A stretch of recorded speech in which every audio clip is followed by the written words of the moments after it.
Hola chiquillos, yo soy Ricardo y hoy estoy aquí para compartir una palabra más con ustedes. Bueno, hoy de hecho estoy aquí solamente para compartir esta palabra. Quien va a predicar para nosotros es el pastor Luis, nuestro presidente internacional mundial de la Fuente Church. Eh, Él para mí es una gran inspiración, para mí y para Ana, porque es un hombre con un largo conocimiento de la Biblia, con un testimonio increíble de todo su tiempo de vida y una experiencia de pastorado muy grande también. Así que te invito a escuchar lo que él tiene para hablar a nosotros, y entonces vamos a escuchar lo que él tiene. Vamos al video, ¿ya? Olá, queridos hermanos, gracia y paz sea sobre la vida de ustedes.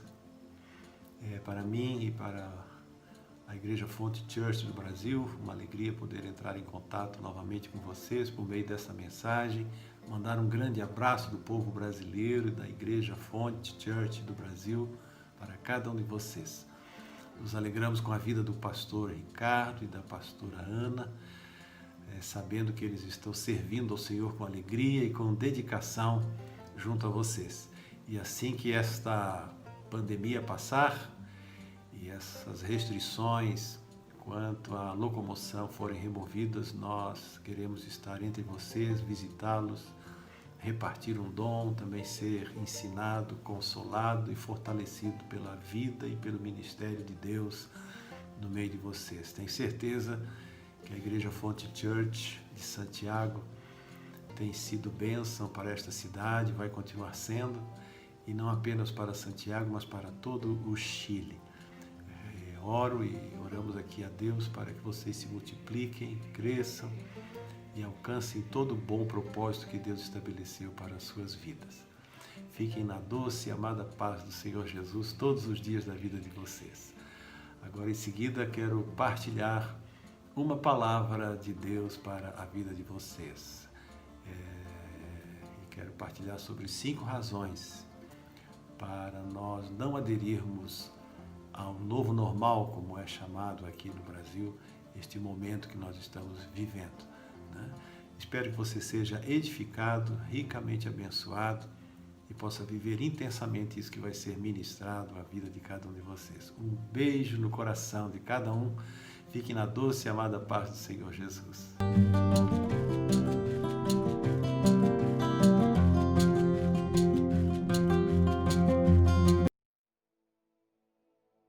Eu quero partilhar com você uma breve palavra que eu dei o nome de o novo normal evangélico. Nós estamos falando muito, né, e tem estado presente aí nos nossos meios de comunicação, essa expressão, o novo normal, que se manifesta das mais diversas formas, né, por causa da pandemia e dessa necessidade de isolamento.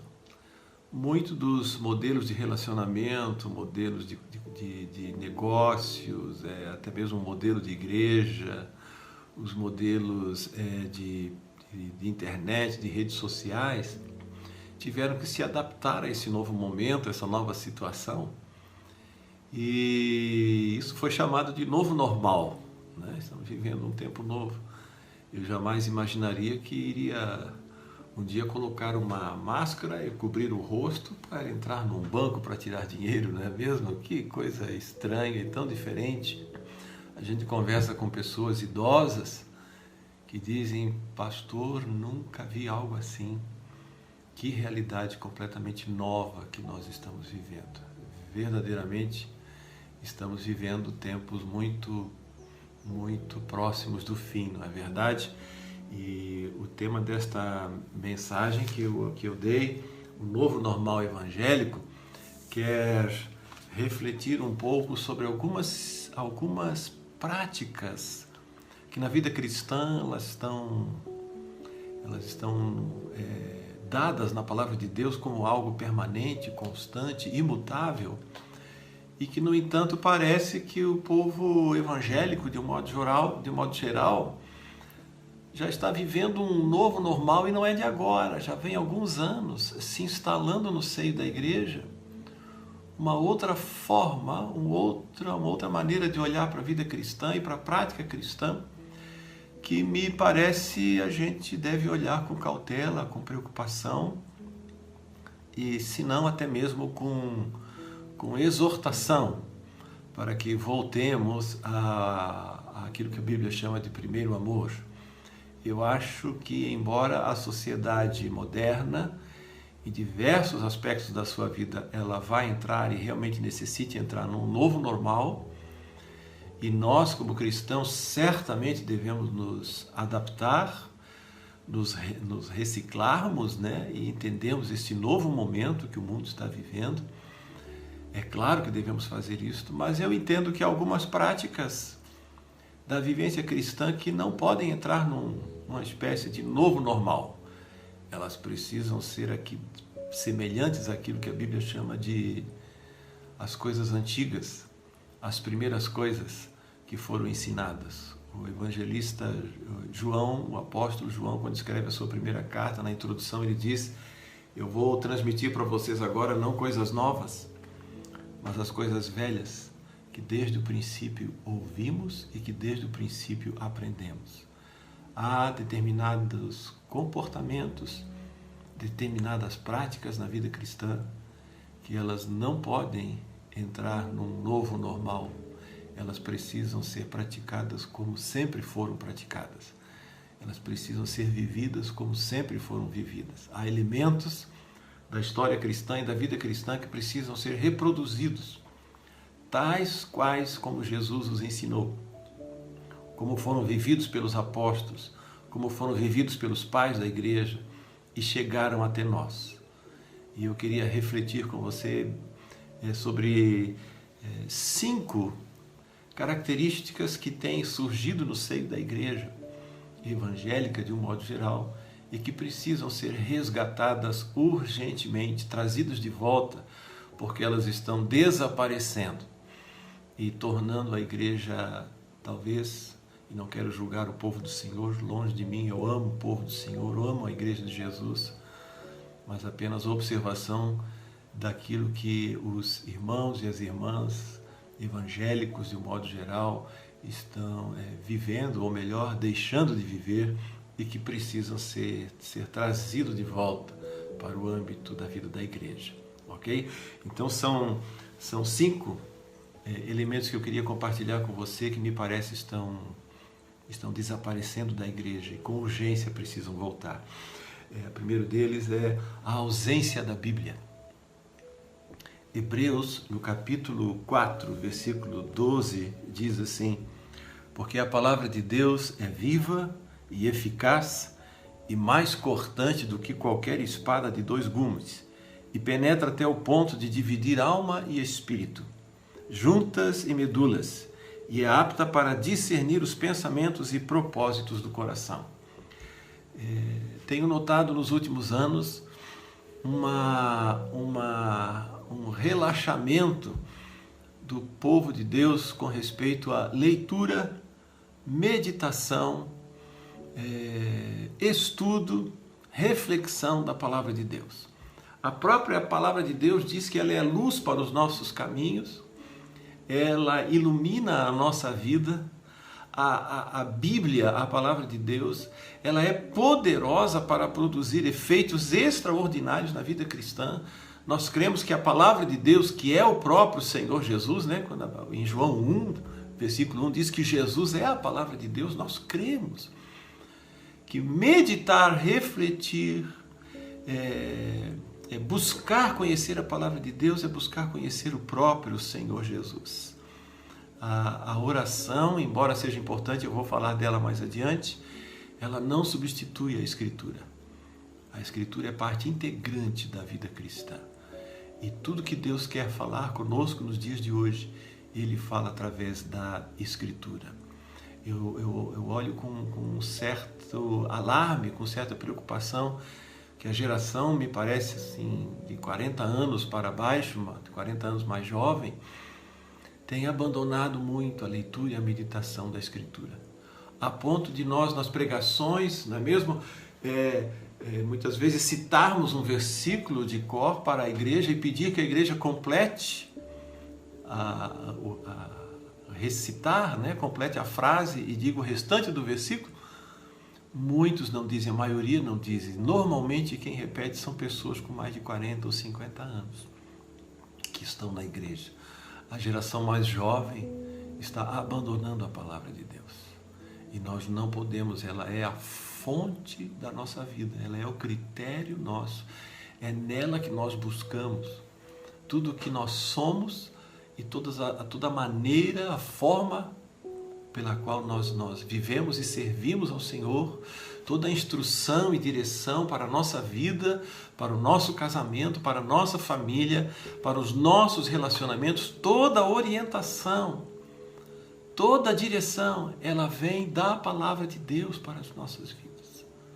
Portanto, neste novo normal que nós estamos entrando com a pandemia, nós devemos realmente repensar o lugar e o papel que a Escritura tem em nossa vida. Eu queria convidar você que está me vendo e ouvindo a voltar à Escritura, desenvolver novamente métodos de leitura da Bíblia, a disposição de ler a Bíblia em um ano, até decorar versículos da Bíblia. O Senhor Jesus ensina que o Espírito Santo, quando ele viesse, ele ensina no Evangelho de João, ele não falaria de si mesmo, mas diria tudo que tivesse ouvido do Senhor Jesus. Então a Bíblia ensina que o Espírito Santo fará lembrada a palavra do Senhor Jesus no nosso coração. E se nós não a lemos e não meditamos, esta palavra não pode ser lembrada pelo Espírito Santo. A Bíblia não diz que o Espírito Santo iria de maneira sobrenatural, mágica, colocar a palavra de Deus dentro de nós. Apenas diz a Bíblia que quando o novo céu e nova terra forem instalados, aí sim Deus colocará a sua palavra plenamente dentro de nós. Mas enquanto esse tempo não chega, é parte da nossa vida e da nossa tarefa meditarmos, decorarmos, estudarmos a doce, maravilhosa palavra de Deus, que é poderosa para gerar em nós tudo que nós necessitamos para a nossa jornada. Eu lhe convido a resgatar a Escritura, seja numa Bíblia física, de papel, seja no seu celular, ou no seu computador, seja na Bíblia em áudio, como for. Restaure o hábito de meditar na palavra de Deus e de, num espírito de meditação, esperar entendimento e revelação dela.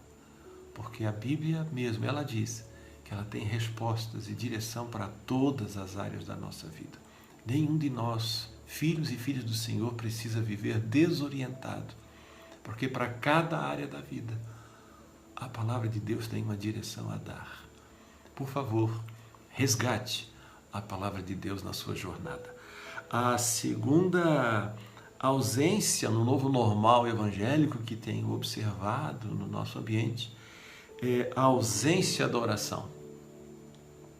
Em 1 Tessalonicenses 5,17, diz o apóstolo Paulo a eles, àquela igreja de Tessalônica, ele diz: orai sem cessar.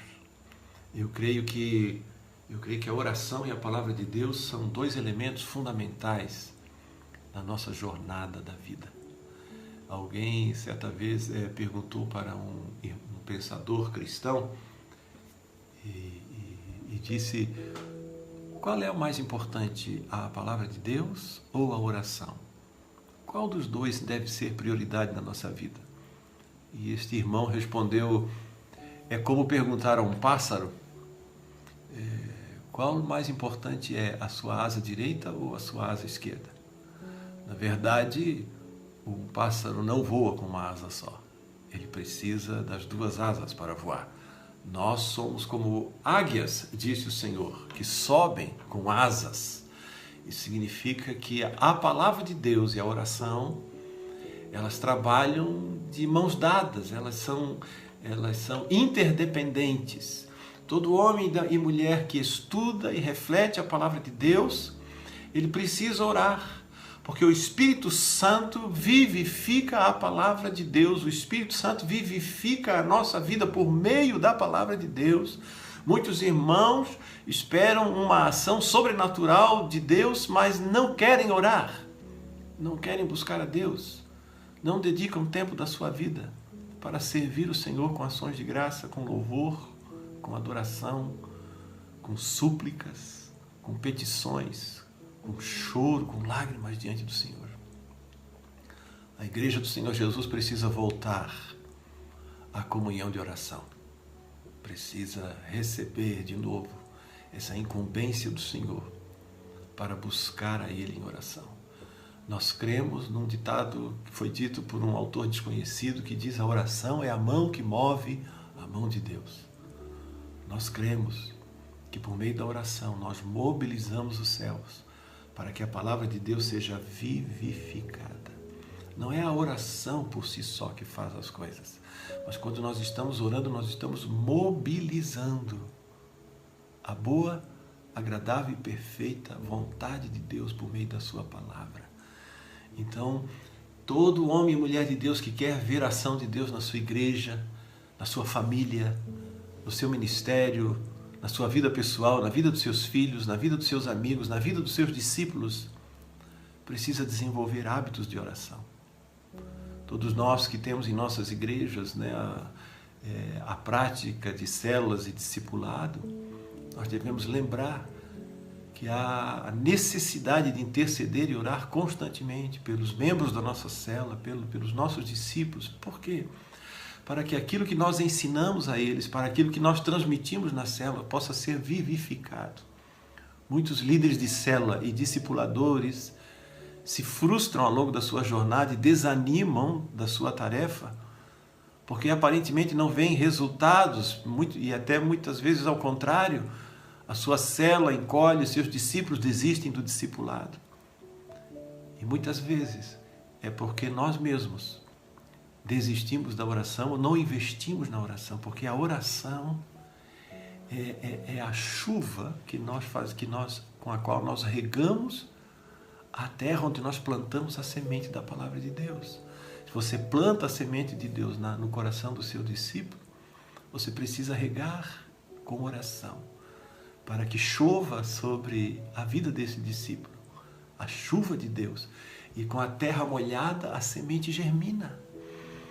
Então, muitas vezes, nós podemos nos frustrar com o nosso discipulado, porque o nosso discípulo não avança, não se transforma. Muitas vezes queremos até desistir do discipulado e abandonar o nosso discípulo, porque não vemos resultados aparentes, né? Há discipuladores que às vezes se ressentem de ficar 1 ano, 2 anos, 3 anos discipulando e não veem mudanças significativas no seu discípulo. Devo perguntar: como está a vida de oração a favor desse discípulo? Porque é inimaginável que quando alguém recebe a palavra de Deus sinceramente e recebe oração sobre aquela palavra que foi ministrada no coração da pessoa, é impossível que não germine. Só não vai germinar se a pessoa estiver sob juízo de Deus, onde o tempo de Deus terminou para essa pessoa e agora ela está sob juízo. A Bíblia diz que aí sim a palavra está endurecida e não pode ser recebida. Mas não é o caso do que nós estamos vivendo no presente tempo. A Bíblia diz que estamos vivendo o tempo da graça do Senhor. Não chegou o tempo do juízo de Deus sobre nós. O tempo é de salvação. Portanto, ore insistentemente. Dedique tempo da sua vida. Ore todos os dias. Reserve um horário para buscar a Deus. Seja de manhã cedo, ao raiar do dia, no meio do dia ou à noite. Mas você precisa ter uma agenda de oração. Eu e você precisamos estar diante de Deus constantemente, buscando a sua face, buscando o seu poder, buscando a sua graça. É necessário que neste novo normal a oração esteja de volta. Feliz é a igreja que tem um ministério de oração eficiente e poderoso. Feliz uma igreja que tem gente disposta a dedicar da sua vida à oração, a buscar a face do Deus. Feliz a família que tem um líder, um marido e uma esposa, um filho, que ora e que oram juntos e que buscam a face de Deus. Há a promessa do Senhor para aqueles que o buscarem. Buscar-me-eis e me achareis, o Senhor diz, quando me buscares de todo o seu coração. Que coisa preciosa podermos orar a Deus. A terceira ausência é o lugar e a importância do jejum. Nós precisamos voltar a jejuar. A igreja do Senhor Jesus precisa voltar a jejuar. Qual é o significado do jejum, pastor? Para que se jejua? Nós precisaríamos dedicar aqui um bom tempo a isto, mas não é a razão desta mensagem. Eu só gostaria de ler para você uma palavra que está em Mateus, no capítulo 9, no versículo 15, diz assim: podem por acaso estar tristes os convidados para o casamento enquanto o noivo está com eles? Dias virão, contudo, em que lhes será tirado o noivo. E nesses dias hão de jejuar. Pastor, como o senhor interpreta o jejum? Dentre todos os significados que a Bíblia dá ao jejum, eu creio que o mais significativo, o mais necessário deles, é a gente entender quando a nossa alma, o nosso ser, sente saudades do Senhor. Quem jejua, ele está manifestando o seu desejo de ter a presença do Senhor mais intensamente na sua vida.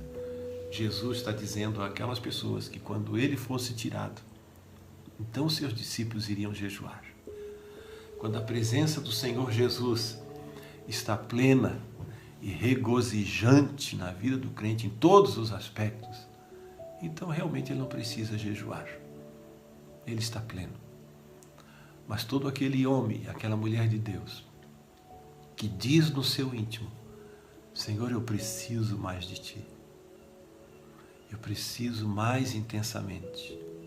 Todo aquele homem e mulher de Deus que canta os seus hinos, as suas músicas, que refletem sede de Deus, presença e desejo pela presença de Deus, que querem mais de Deus, que dizem que precisam mais de Deus. Estas pessoas que dizem isso de coração, elas precisam jejuar.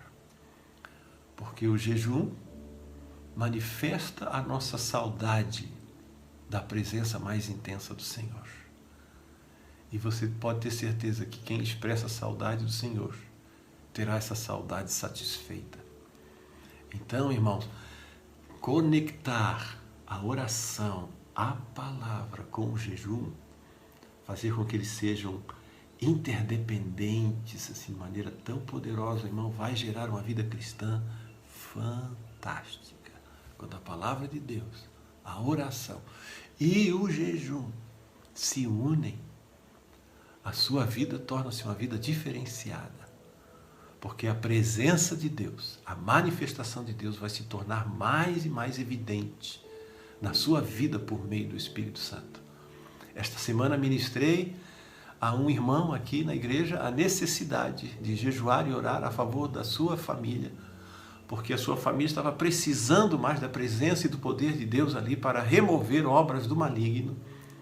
E eu disse para ele: jejue durante um período, faça isso esta semana e intensifique a sua oração e você já verá manifestações do poder de Deus na sua família.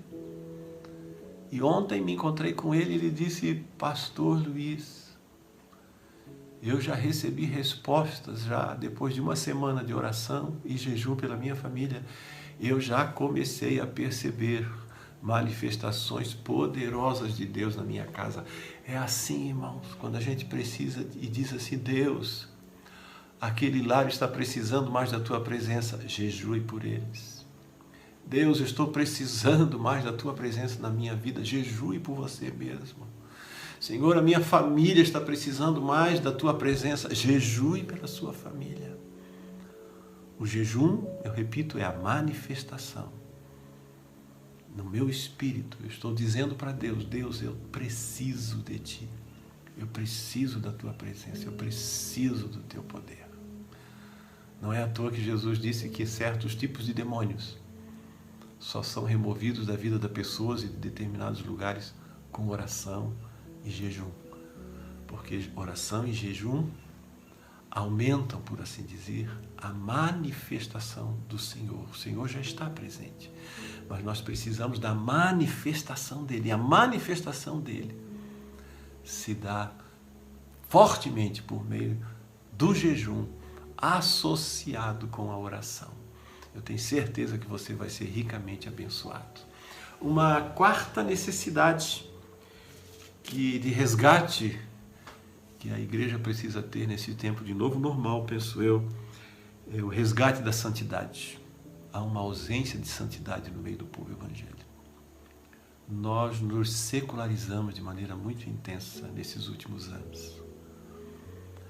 Assuntos com respeito à santidade do falar, a santidade no vestir, a santidade nas relações sexuais, nos relacionamentos entre homem e mulher, estão extremamente relaxados.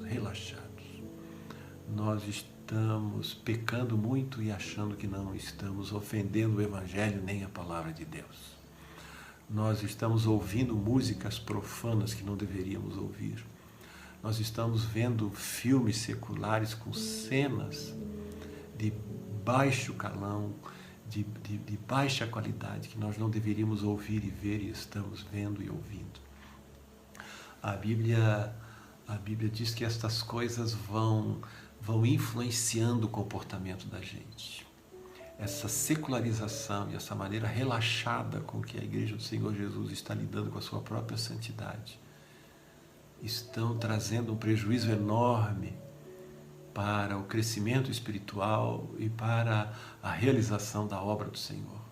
Temos visto escândalo após escândalos, até mesmo de pastores e líderes com adultério, com pornografia, pastores sendo fotografados em bordéis, em motéis, filmes sendo passados na casa de cristãos que envergonham o Evangelho, liberdades na internet, pornografias e comportamentos os mais diversos, roupas sensuais, vaidades de todo tipo com o corpo. É impressionante o que está acontecendo. A palavra de Deus diz em Hebreus 12, versículo 14, para buscarmos a paz com todos os homens e a santidade, sem a qual ninguém verá o Senhor. Sede santos, disse o Senhor, porque eu sou santo. A Bíblia ensina, o apóstolo Paulo ensina nas suas cartas, a nós fecharmos os olhos para a impureza, fugirmos da impureza, termos uma boca santificada, com palavras temperadas com sal. Não saia da vossa boca, disse o Paulo, nenhuma palavra torpe, apenas a que for útil para a edificação. A Bíblia diz que não é para nós nos defraudarmos uns aos outros, e muito menos defraudarmos os irmãos. Defraudar significa despertar desejos que não podem ser satisfeitos ou que não deveriam ser satisfeitos. Os nossos jovens, as nossas igrejas, relaxaram seu comportamento sexual e consideram hoje ter relações sexuais as coisas mais banais da vida, Quando a Bíblia trata de maneira sublime a relação sexual dentro do casamento, e ela deve ser praticada apenas no âmbito da vida conjugal. Nosso povo, a igreja, neste novo normal, precisa voltar à santidade e viver de maneira santa e agradável diante do Senhor. Jogue fora da sua vida as coisas que são impuras. As coisas que Deus não santificou na sua vida, jogue-as fora. Elimine-as. Tire-as. Por favor, em nome do Senhor Jesus. Temos ouvido hoje músicas seculares horríveis. Nossos jovens, sem nenhum problema, cantam músicas seculares que dizem coisas escandalosas, vergonhosas, que nem deveriam ser mencionadas. Devemos realmente abandonar isso. A palavra de Deus nos chama a voltarmos ao primeiro amor. e a andarmos em santidade com a nossa boca, com os nossos pensamentos, com o nosso comportamento, com o nosso jeito de se vestir e de se comportar. Em nome do Senhor Jesus. Abra a palavra de Deus e perceba e descubra qual a melhor maneira que nós temos para viver e praticarmos a santidade no meio do mundo. Nós devemos estar no mundo, mas não sermos do mundo. Eu convido e convoco você a, com a oração, com a palavra e com o jejum, buscar também a santificação da sua vida diária, em todas as áreas. No seu comportamento na igreja, no seu comportamento em casa, no seu comportamento com seus vizinhos, com seus colegas de trabalho. Outro dia, aconselhei um casal cuja esposa, ressentida, leu uma mensagem no WhatsApp do seu marido, onde uma mulher do trabalho disse uma frase de baixo escalão para ele. E eu me dirigi a ele e perguntei: como você se comporta no seu trabalho como crente, a ponto de uma colega de trabalho ter a liberdade de dirigir uma frase dessas a você? Porque a santidade desapareceu do comportamento dele. E aí passou a viver de maneira mundana, como os demais que não conhecem a Cristo e vivem dessa maneira. A quinta ausência que eu gostaria de refletir com você e convidar você a trazer de volta é a ausência do amor.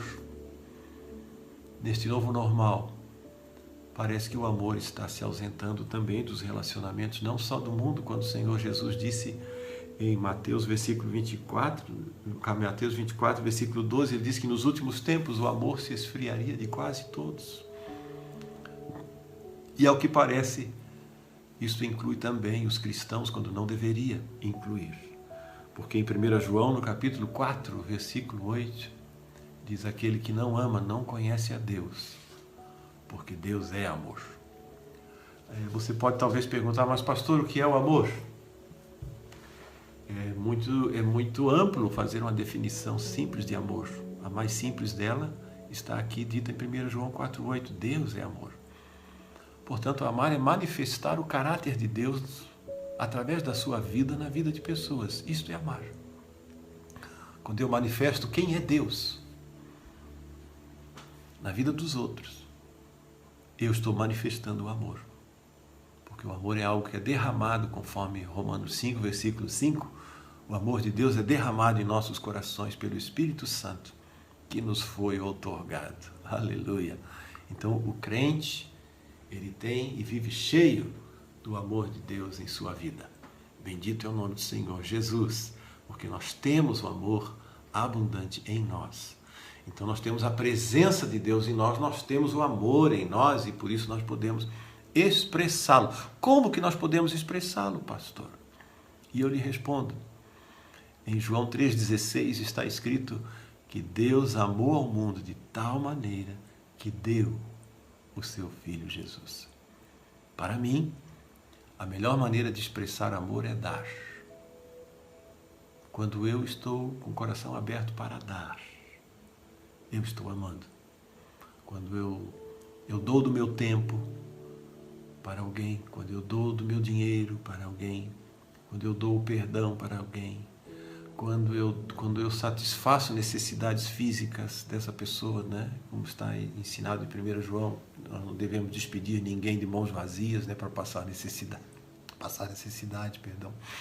nós estamos amando. Amar é dar de si, do que a gente é e do que a gente tem, para os outros, para aquelas pessoas que passam pela nossa vida. Eu não preciso amar o mundo inteiro de forma prática, né? Nós amamos a todas as pessoas como verdadeiros cristãos, mas estamos falando da prática do amor. A prática do amor, ela é desenvolvida no ambiente no qual eu estou inserido.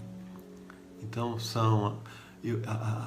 a minha família é o meu objeto primeiro do meu amor, onde eu me dou como pai, me dou como esposo, me dou como esposa, como filho, né? Eu sirvo aqueles que estão em meu lar, em primeiro lugar. Depois, diz a Escritura, eu sirvo aos meus irmãos na fé, né? quando eu me dou para servir uns aos outros no ambiente cristão da igreja e da minha igreja. Todo verdadeiro crente ama os seus irmãos e está aí para servir aos seus irmãos. E por fim, há aquelas pessoas que ainda não conhecem o Senhor Jesus. Essas são as nossas prioridades no intuito de dar. Mas, como diz a Escritura, o ser humano tem se tornado egoísta, arrogante, superficial, amigo de prazeres nos dias modernos.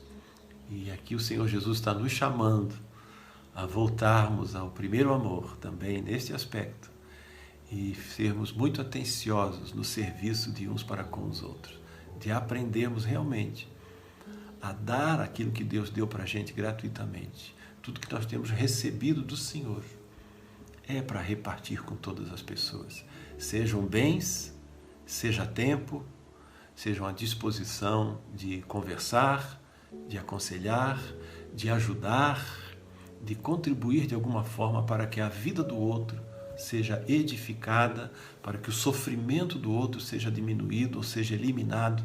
De alguma forma, quando eu faço isso por causa do que Jesus fez por mim, eu estou amando. Então eu convido você para, no novo normal, amar para poder avançar. É impossível ser crente verdadeiro sem amar as pessoas. Não deixe que o amor se esfrie dentro de você. Permita que Deus se manifeste abundantemente na sua vida e assim você possa experimentar a boa, agradável e perfeita vontade de Deus na sua vida. Bueno, chiquillos, esta fue la palabra entonces que el pastor Luis tenía para compartir con nosotros.